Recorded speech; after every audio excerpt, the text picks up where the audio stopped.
بندگی کے ساتھ جو چیز جڑ رہی ہے وہ شکر ہے. انہ کان عبدن شکورا. اگر باقی اللہ کے بندے بننا چاہتے ہو، باقی اپنی بندگی کا حق ادا کرنا چاہتے ہو اور اللہ کے بندے بن کر زندگی گزارنا چاہتے ہو تو شکر کو اپنا وظیفہ بنا لو. جگہ جگہ قرآن کہتا ہے ان فی ذلک لآیات لصبار شکور لکل صبار شکور، کہ اس میں آیتیں نشانیاں ہیں کن بندوں کی جو صبر سے کام لیتے ہیں اور جو شکر سے کام لیتے ہیں. تو اس لیے جو خزانہ نبی کریم سرور دو عالم صلی اللہ علیہ وسلم نے بیان فرمایا کہ وہ ہمیں عطا ہو جائے، اللہ میں نے اصل کا شکر نعمتک، آپ کی نعمتوں پر شکر کرنے کی ہمیں توفیق ہو جائے. اور شکر جو ہے یہ بندے کا شکر گزار بننا یہ اس طرح ہے کہ یہ تو ممکن نہیں ہے کسی بھی انسان کے لیے کہ اللہ جل جلالہ کی تمام نعمتوں کا وہ گن گن کر ان میں سے ہر ایک کا شکر ادا کرے. یہ تو ممکن اس لیے نہیں ہے کہ اللہ کی نعمتیں گنی نہیں جا سکتی. خود قرآن کریم نے فرمایا وَإِن تَعُدُّوا نِعْمَةَ اللَّهِ لَا تُحْصُوهَا. اللہ کی نعمتوں کو اگر گننا چاہو گے گن نہیں سکتے. اور حضرت شیخ سعدی رحمۃ اللہ علیہ نے اس کی ایک مثال یہ دی ہے کہ دیکھو جب ہم کوئی سانس لیتے ہیں تو سانس کے اندر دو حرکتیں ہوتی ہیں سانس کی. ایک سانس اندر جاتا ہے، ایک باہر آتا ہے. اگر اندر جائے باہر نہ آئے تو موت، باہر آئے اندر نہ جائے تو موت. لہذا ہر سانس میں دو نعمتیں ہیں، ایک سانس کا اندر جانا، ایک سانس کا باہر آنا. تو ہر نعمت پر ایک شکر. تو صرف ایک سانس کی نعمت بھی اگر زندگی بھر انسان صرف ایک سانس کی نعمت پر شکر ادا کرتا رہے نہیں کر سکتا. ابھی ایک کی کر رہا ہوگا دوسرا آ جائے گا سانس، تو ممکن نہیں ہے. یہ تو ممکن نہیں ہے، لیکن کم از کم اتنا تو کرے کہ جتنی نعمتیں اس کو اپنی آنکھوں سے نظر آ رہی ہیں احساس کرے ان کا کہ یہ میرے اللہ کی دی ہوئی ہے. اپنے جسم کی نعمت، اپنی صحت کی نعمت، اپنے کھانے کی نعمت، اپنے عزیز و اقارب کی نعمت، اپنے بیوی بچوں کی نعمت، اپنا لوگوں کے اندر محبوبیت کی نعمت کہ لوگ محبت کرتے ہیں. ایک کم از کم اجمالی طور سے انسان تصور کر کر کے چلتے پھرتے اٹھتے بیٹھتے زبان سے یا دل ہی دل میں اللہ تعالیٰ کا شکر ادا کرتے. اللہم لک الحمد ولک الشکر.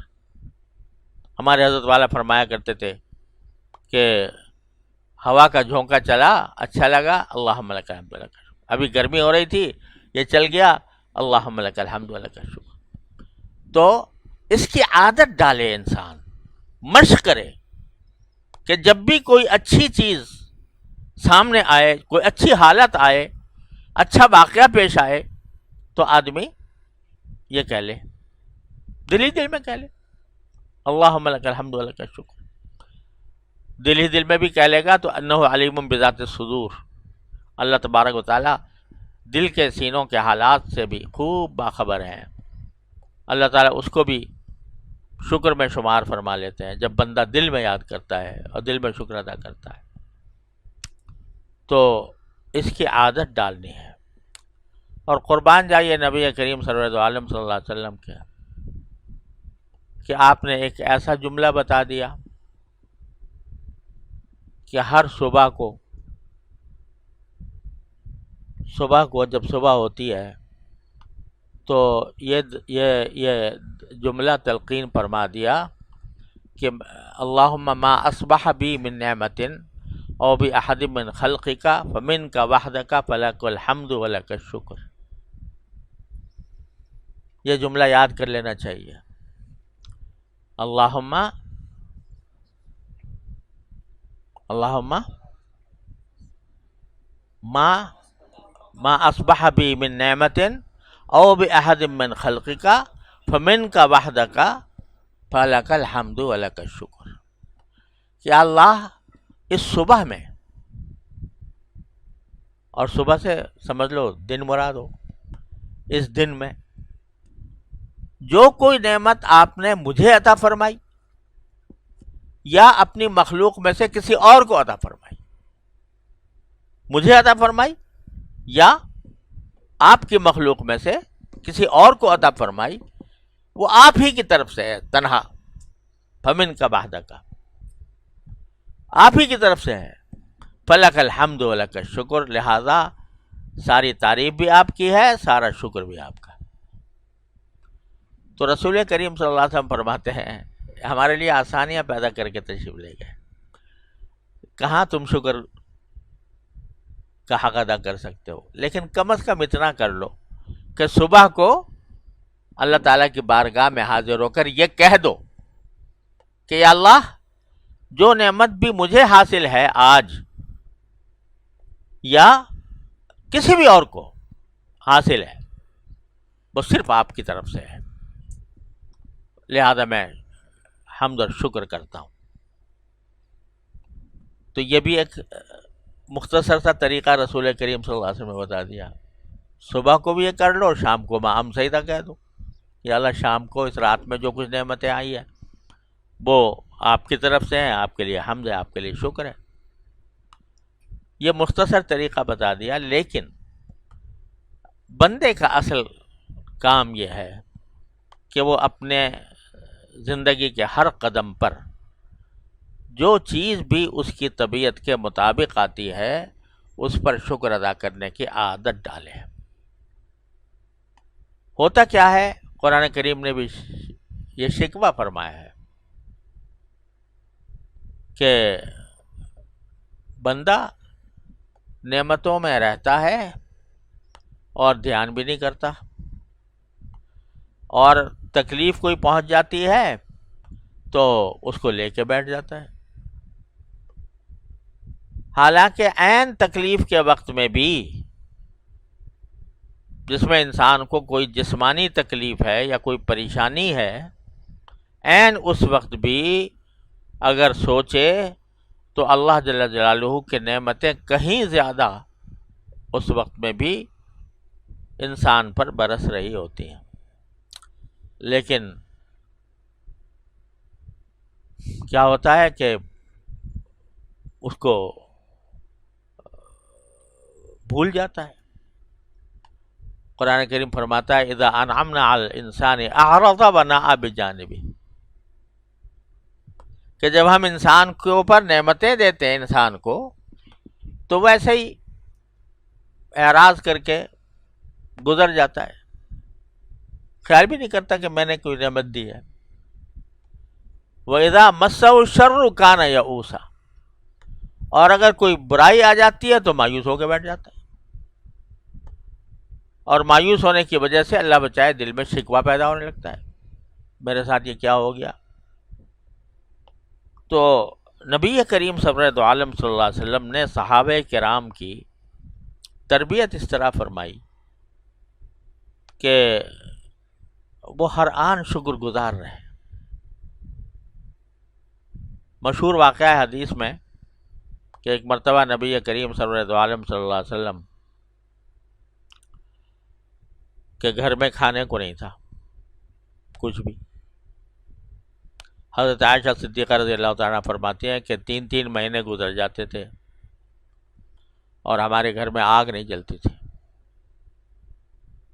پوچھا کہ آپ کا گزارا کیسے ہوتا تھا، تو کہا کہ کھجور اور پانی۔ اس دن جس دن کا یہ واقعہ ہے، نہ کھجور بھی نہیں تھی گھر میں کھانے کے لیے، اور بھوک تھی۔ سرکار دو عالم صلی اللہ تعالی علیہ وسلم کو ایک مرد کے، یعنی ایک روایت میں 30 اور ایک میں 40 مردوں کی طاقت تھی آپ کے اندر، اور جس میں جتنی طاقت ہوتی ہے اتنی ہی اس کا جسم جو ہے وہ غذا مانگتا ہے. لہذا جیسی ہمیں بھوک لگتی ہے عام انسان کو لگتی ہے، جتنا زیادہ قوی انسان ہوگا اس کو اس سے زیادہ لگے گی. تو رسول کریم صلی اللہ علیہ وسلم بھوک کی حالت میں تھے، اور خیال آیا کہ بہت سے ہمارے صحابہ ہیں انصار کے جو ہیں بڑے نخلستان تھے اور بڑی بڑی جائیدادوں کے وہ مالک تھے، اور ان کی عین خواہش ہوتی ہے کہ کبھی سرکار دو عالم صلی اللہ علیہ وسلم ہمارے یہاں تشریف لے آئے. تو خیال آیا کہ چلو آج ایک انصاری صحابی کے باغ میں چلے جاتے. تو باغ میں تشریف لے گئے.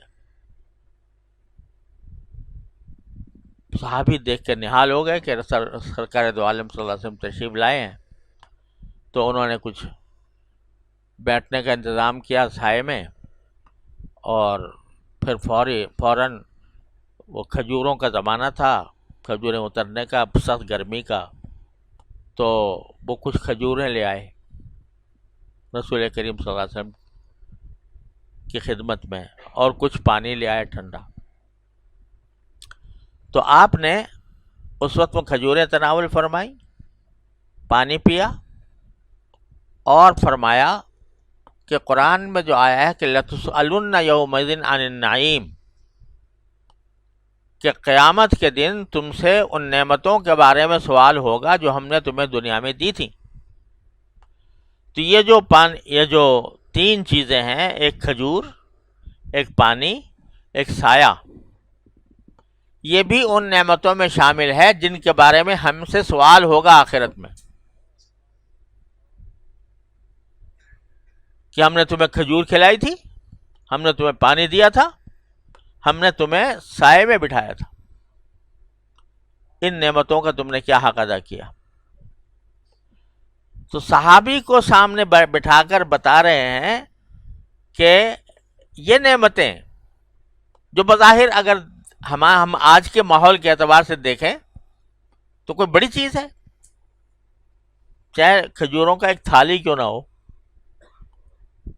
اور پانی کی ایک سراہی کیوں نہ ہو، اور سایہ بھی ایئر کنڈیشن والا سایہ نہیں، پنکھوں والا سایہ نہیں، درخت کا سایہ، اس کو فرما رہے ہیں کہ اس نعمت کا بھی تم سے سوال ہوگا. تو سوال کیا ہوگا؟ سوال یہ ہوگا کہ اس نعمت کا تم نے کچھ شکر ادا کیا کہ نہیں کیا، اور شکر زبانی یا عملی.